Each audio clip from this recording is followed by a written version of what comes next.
MA.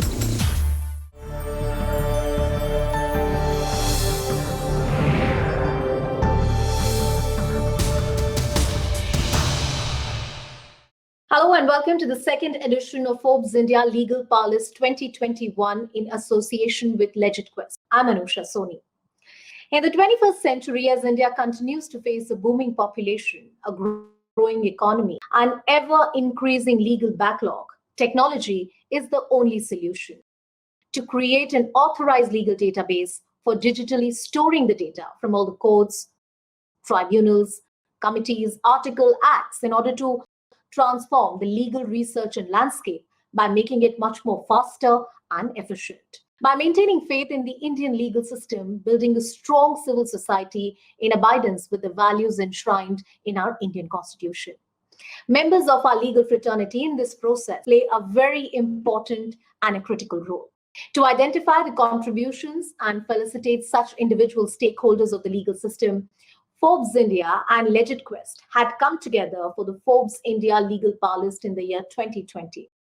The Forbes India Legal Powerlist 2020 first edition aimed at identifying and felicitating young lawyers who exemplify distinction, quality service delivery, and those who demonstrate superior leadership, reputation, and profile as Indian lawyers. In the Legal Powerlist 2020, nominees included practicing lawyers. We also had the ones from various private and public institutions belonging to different sectors in India.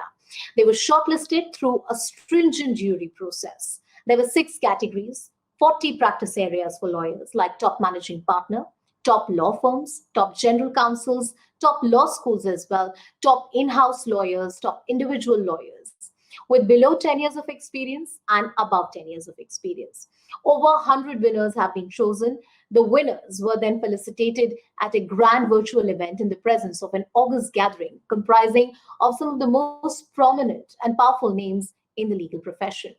Today, we are here to kickstart the second edition of Forbes India Legal Powerlist 2021. And in the next half an hour, we'll speak to Prateek Bagaria. He's a partner at the Singularity Legal and Forbes India Legal Powerlist first edition winner in the top law firm below 10 years and top individual lawyers below 10 years category. Mr. Bagaria leads the practice at Singularity and has a decade-long experience in international dispute resolution with a strong focus on international arbitration, complex litigation, global enforcement. He specializes in advising energy, resources, construction and infrastructure, shipping and trade companies, also the institutional investors in shareholder and joint venture disputes, operational disputes, sovereign dispute. He's also represented athletes, sports federations in anti-doping and other sports disputes. Hello, Mr. Bagaria. Welcome to this special presentation. Pleasure to have you on the broadcast. We also have Monteek Mayal, who's the Senior Managing Director at FTI Consulting. He founded and leads FTI's economic and financial consulting and international arbitration practice in India. His primary area of focus is on the assessment of quantum, financial, economic, and valuation issues in contentious and non-contentious matters. He has a broad range of experience in issues including valuation of businesses, shares in relation to shareholder and joint venture disputes, also management disputes, investment treaty claims, intellectual property disputes, calculation of lost profits, wasted costs, spectrum auctions, market, economic analysis, research, and study. And we also have Mr. Tom Glasgow, our third guest. He's responsible for managing Omni Bridgeway's investment team and portfolio of funded cases throughout Asia, including arbitration, litigation, insolvency claims. Before joining Omni Bridgeway, Tom was a senior member of Allen & Overy's international arbitration and disputes practice in Asia, where he handled complex multi-jurisdictional matters for global businesses across numerous sectors, including financial services, automotive, energy, industrial, manufacturing, and construction.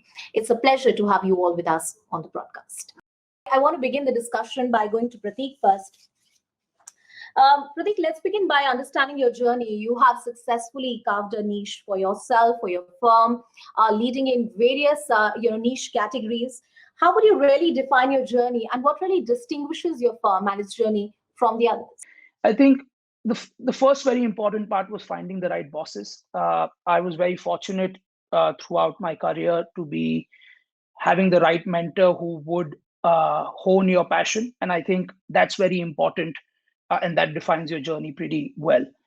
When I started and I said I want to do international law, I was turned out to, a lot of law firms said, sorry, you need to put your hand in the dirt. We don't do these esoteric kind of disputes, but be patient. Things will come your way if you do. So far as what distinguishes Singularity from the various players in the market, we have 5 points we say you measure us differently with. We lead our disputes and we don't give it away for others to do. Unlike a lot of players in the market, Singularity believes in being lead counsel, and we work on the file from the day we get it till the day the client recovers the money. We do the most interesting work in the market. We don't do cut cost litigation. Right from day one, when someone joins Singularity, he would be thrown into this multi-jurisdictional phase of working cross-border, doing interesting work in America one morning and in Singapore the other day and in Indonesia the other day. And that keeps the work very interesting. So far as the firm is concerned, unlike what people have an image of a law firm, we don't have hierarchy in the firm. There is no sirs, no ma'ams. Everyone's at the same level. It's a flat organization. And that goes with the way people come into office. There is no dress code. We believe the Silicon Valley mindset needs to be there in the firm. And you'll see people in t-shirts and shorts and flip-flops. Everything is welcome till you bring talent in. And those are the basic points, I would say, which distinguishes the firm. I think one more point is, a lot of people believe that you need to join the firm and walk the rank to do good work. In Singularity, there is no first-year associate work. There's just work. The minute you come in, you're going to deep dive in everything you do. I would say that I find it very revolutionary, a few things you're saying, in terms of not having a hierarchy in the firm. The dress code, I think I'm very pleasantly surprised to hear the things that you're telling. And perhaps you could rephrase that, the mantra behind the success that the firm has got in a relatively short span of time. What inspired you to establish your own dispute resolution boutique? What are you enjoying most about building and growing your firm? For us, the mantra is blue ocean strategy. What Singularity does is we have a core team at Singularity, but we work with experts like Montec, like Tom and others in many projects, making a team of different expertise available to the client at a given time. Inspiration, of course, is just the lack of international dispute boutique in the Asia or India market. And a growing demand for the skill set.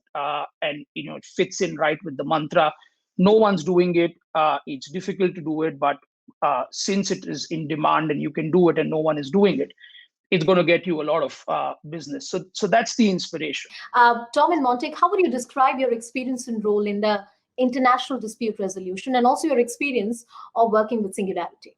Sure, I'll go first there. And my experience in the international disputes world has really focused on international arbitration, working with large MNCs involved in investments, usually cross-border, and the parties have agreed to resolve any disputes that arise through a private mechanism of international arbitration. How have I found working with Singularity? Well, I first came across Pratik probably about 5 years ago now, when he was first setting up the firm. And he saw litigation and arbitration funding as an innovative tool that he could use in developing his practice, something that he felt his clients would be interested in. And I think at that time he was looking after an Indian corporation that was involved in a multi-jurisdictional dispute involving Singapore and Indonesia, very complex and very costly. And he thought, well, here's a way I can help my client manage those risks and ensure that I'm able to do the best I can by them. And then really since then, we've worked together in a number of capacities.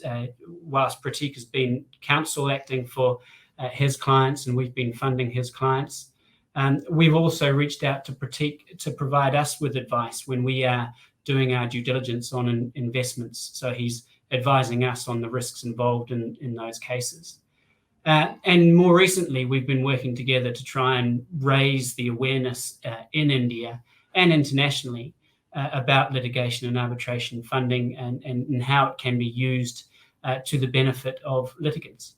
Monty, I just reiterate the question to you. Your experience of working in international dispute resolution and your experience of working with Singularity. Yes, thank you. Essentially, I appear as an independent expert witness in commercial and investment arbitrations. And like you explained earlier, my primary area of focus is principally in the assessment of quantum, financial, valuation, or economic issues that often arise in such disputes. So experts like me are often considered for the more complex cases, when the questions that need to be answered are not really straightforward, there's an uncertainty in the outcome, and answering the question requires a very careful review and analysis of the wider evidence, which can itself span multiple different disciplines and subjects. Now, on the second part of the question, which is more interesting for me as well, is my experience of working with Singularity. Singularity's work is, like Pratik also explained, focused on cross-border disputes and investigations, which tend to be of higher value. And today, such disputes are complex. They traverse multiple disciplines that require a deep understanding of commerce and, of course, a comprehensive knowledge of the ever-evolving law, and not just Indian law, but international law or that law of other jurisdictions. In my view, law firms and legal experts of tomorrow who are able to bring together such familiarity and knowledge are unique and deeply appreciated. And I think Singularity is one such firm. What is also commendable, at least in my own experiences with Singularity and Pratik, is their practical and commercial approach to disputes, which I think really in the end benefit the client and help them resolve their contentious matters, which ultimately is the goal of arbitration. And that's been my experience with Singularity, where they bring together the different expertise and experiences to help solve the client's issues. On that note, let's just take a short break. We continue this conversation on the other side.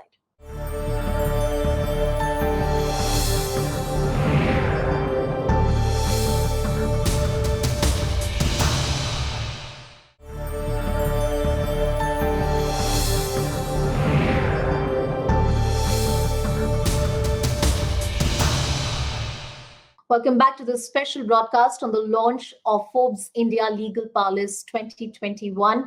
We continue that conversation with our special guests who are with us on the broadcast. Pratik, coming to you once again. And you've handled so many of such disputes, when it comes to sports and disputes around doping and use of banned drugs, they often come to the limelight, around this entire issue. It becomes difficult to separate the facts from the narrative. How challenging are such cases, especially in the Indian context? So that's a very good question and something very close to my heart. And sports disputes globally is athlete unfriendly. That's a known position. Now, India takes it to another level of being unfriendly to the athlete because one, the entire doping agency has been set up without going to the parliament.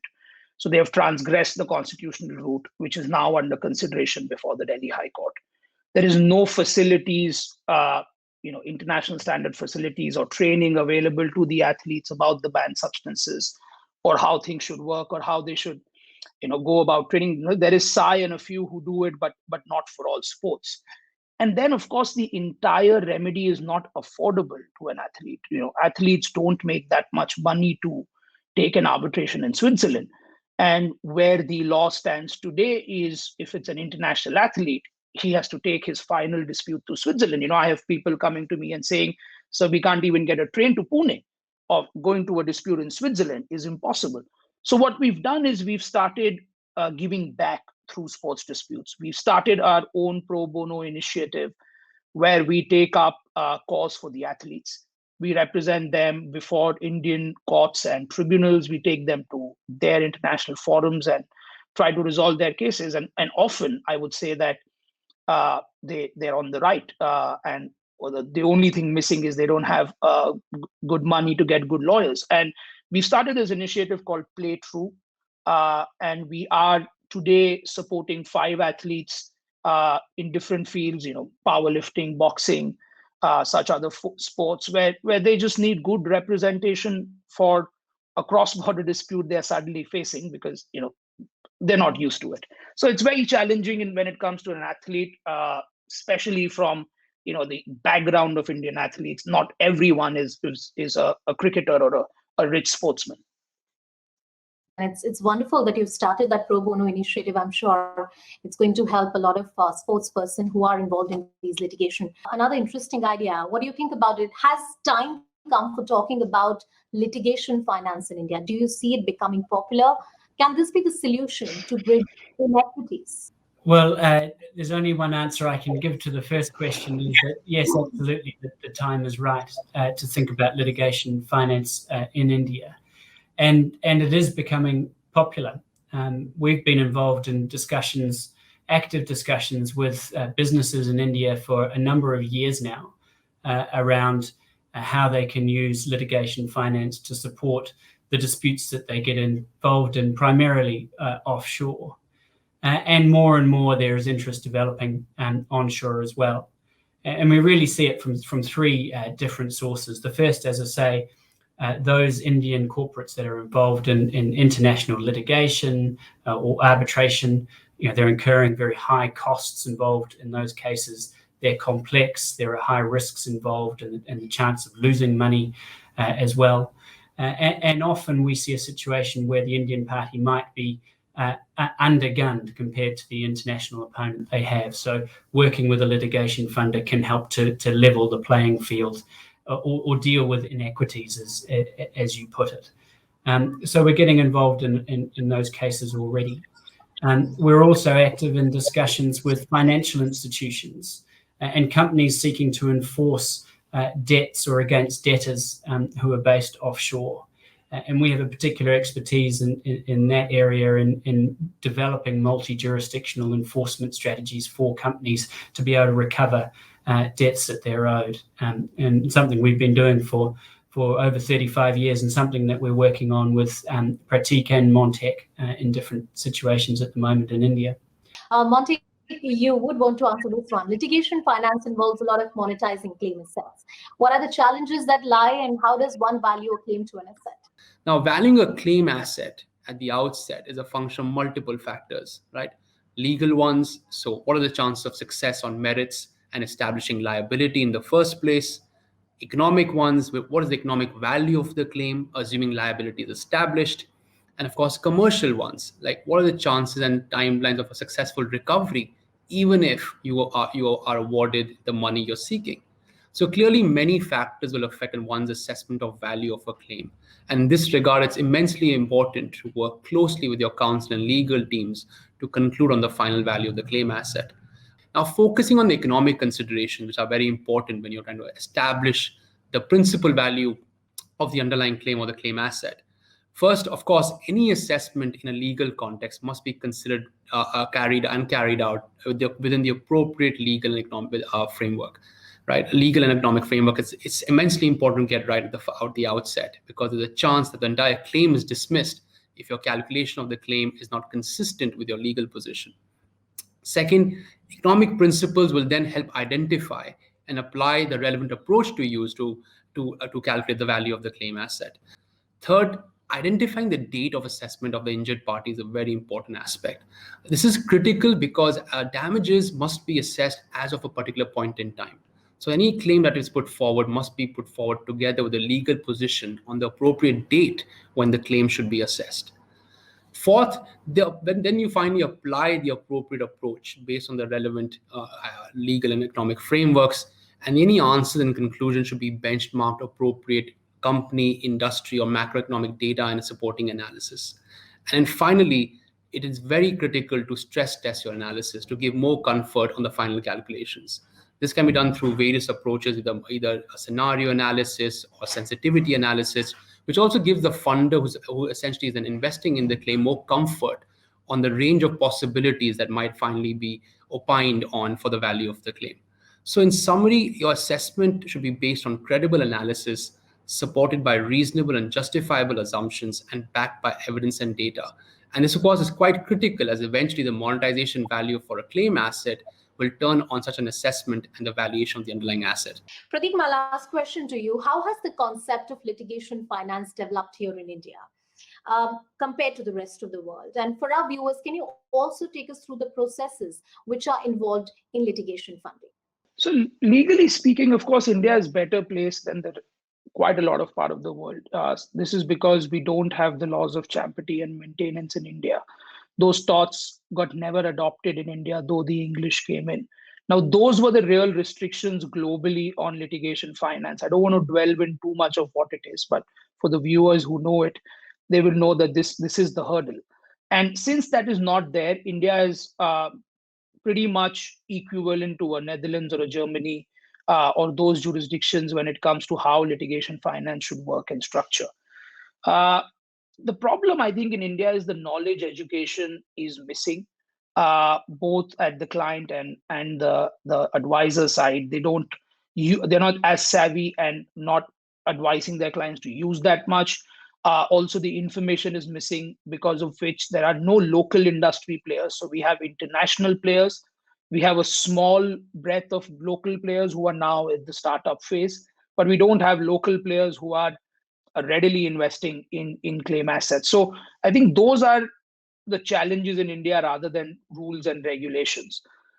So far as the process is concerned, it's like any VC or a bank investment, right? You have to make an investment memorandum, you prove the mettle of the case, you go through scouting the right funders, you pitch the deal, you negotiate the term sheet, you conduct the diligence, you negotiate the funding agreement, you run the case and recover the money. It's like any project, anything which gets funded. The asset is only litigation here. So that's the only difference. Effectively, it's any financial segment as it would work. All right, Prateek, Montek, and Tom, it's been an absolute pleasure, gentlemen, to speak to you. It's an intriguing conversation, and thank you so much for being a part of this. Thank you, gentlemen, for being a part of this show. We've now come to the end of this special episode, but I'd like to make a very special announcement. Entries for Forbes India Legal Powerlist 2021 are now open. All you have to do is log on to forbesindia.com/legalpowerlist2021 for more information. This year, the Forbes India Legal Powerlist 2021 promises to be much bigger and better. Thank you for joining us.